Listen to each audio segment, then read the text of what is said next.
I would like to tell you a secret.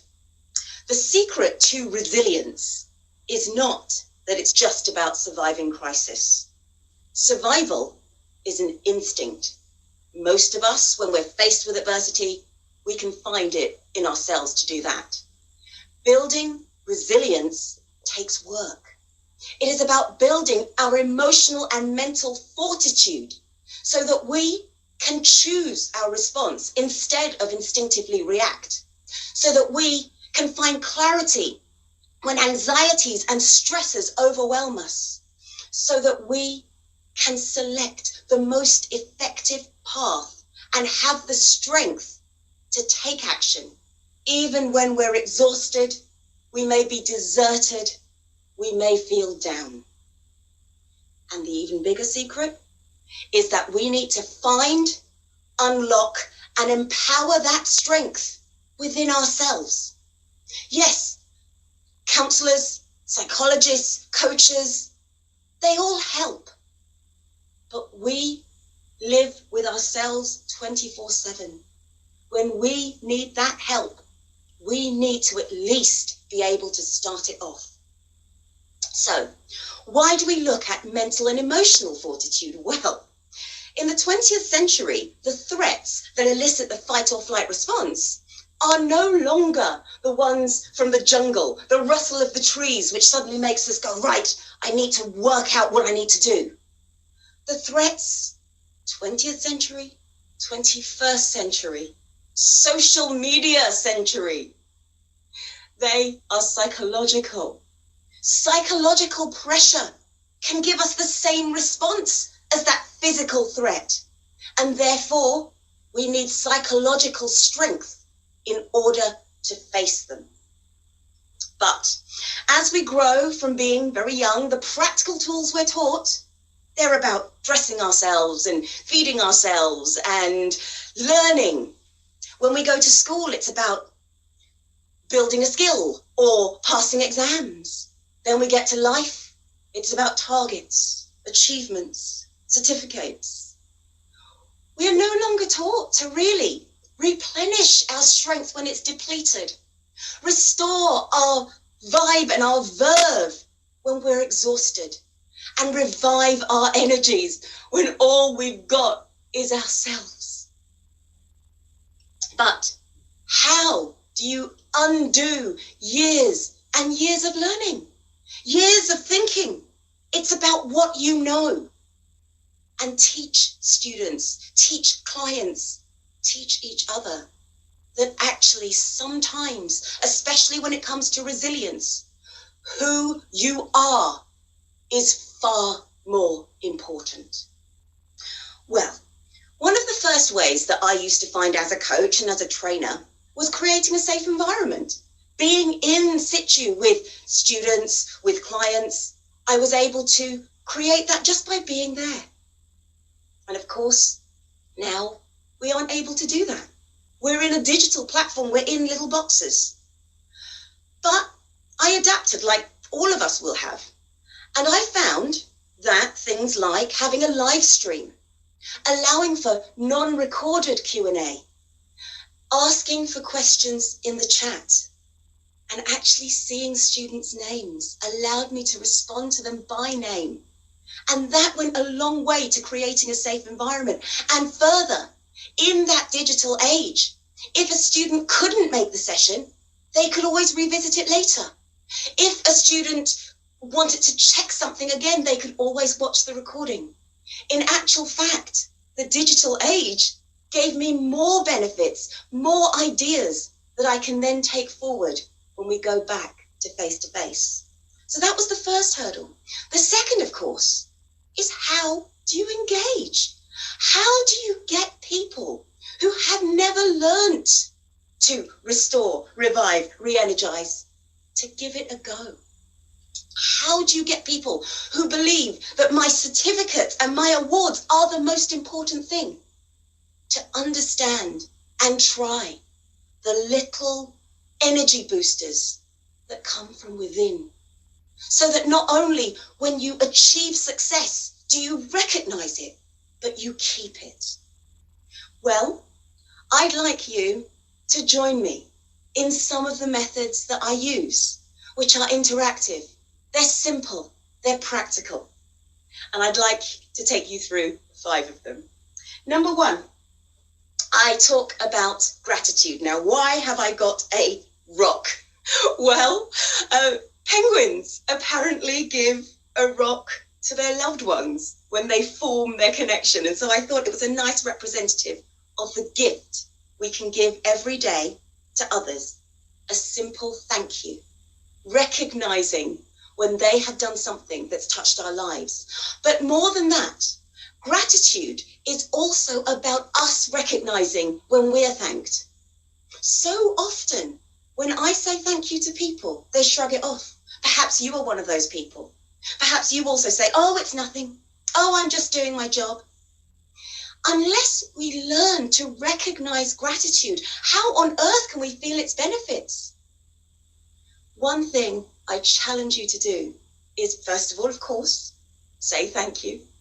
But when somebody thanks you, rather than shrug it off, say to them, you're very welcome. That's all.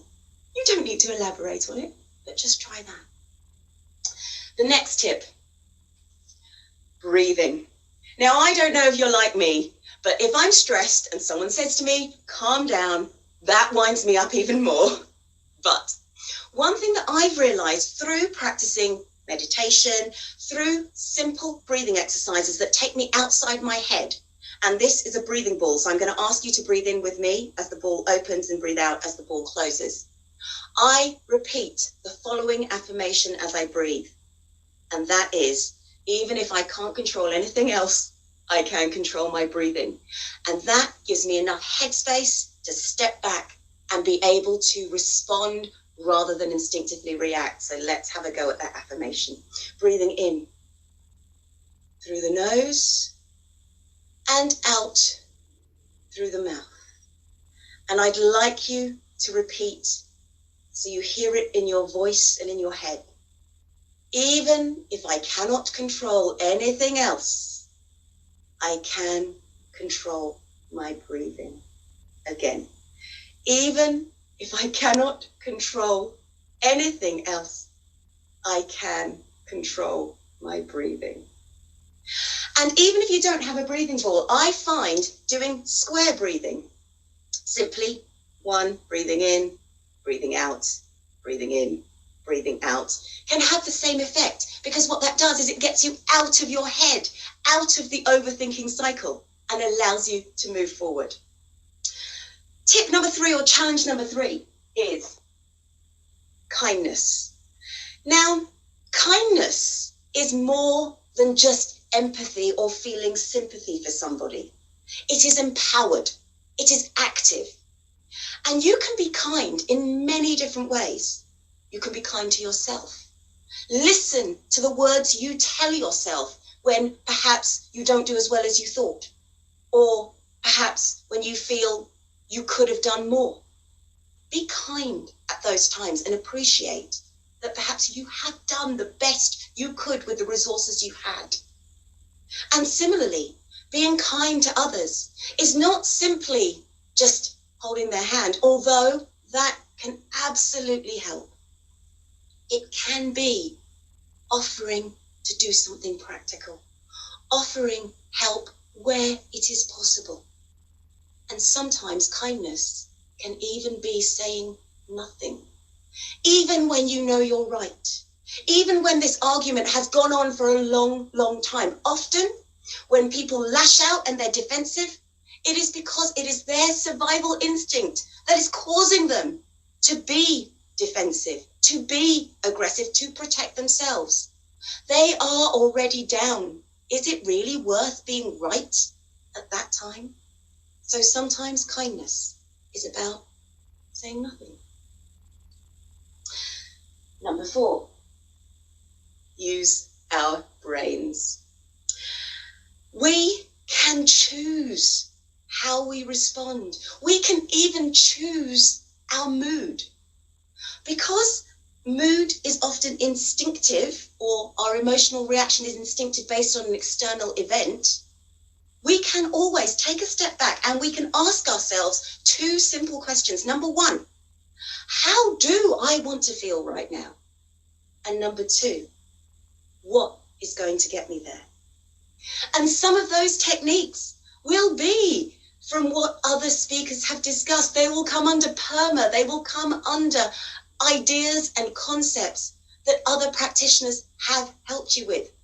Finding a substitution. So rather than doom scrolling, I have a positive book on my Kindle. Rather than overplaying an argument in my head, I might listen to a positive podcast. It's just the same as if you're on a diet, reach for the healthy snacks. Have something there that's easily accessible that allows you to raise your energy, raise your vibe, and raise your mood. And we can choose that ourselves. The final thing. Now, as I said, teaching this sometimes means undoing years upon years of being told it's achievements that matter. It's self-sufficiency that matters. It's being able to buy a nice house or a nice car that matters. And when you are trying to undo years upon years of strategy, of thinking in a certain way, of habit, you need to have patience. You would never plant a seed and give it everything it needs and then shout at it, grow, grow now, grow now. Why would you do that to yourself?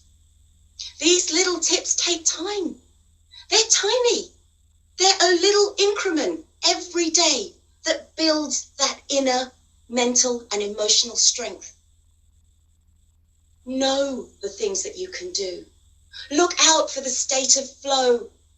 Build a positivity reservoir, perhaps of photographs or pictures or memories of things that make you smile. And every day, that is how you nurture that seed of emotional and mental strength. And you don't yell at it. You wait. You're patient.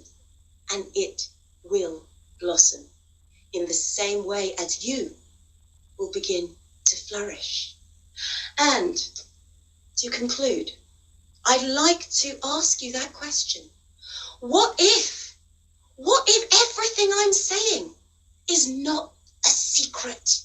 What if in this digital age someone watches this as a recording or tunes in now or connects to something that any of the speakers say about well-being and realizes that building emotional and mental fortitude from within is not a secret after all, but it is a value, an action, a behavior that every single one of us practices every day and nurtures in others.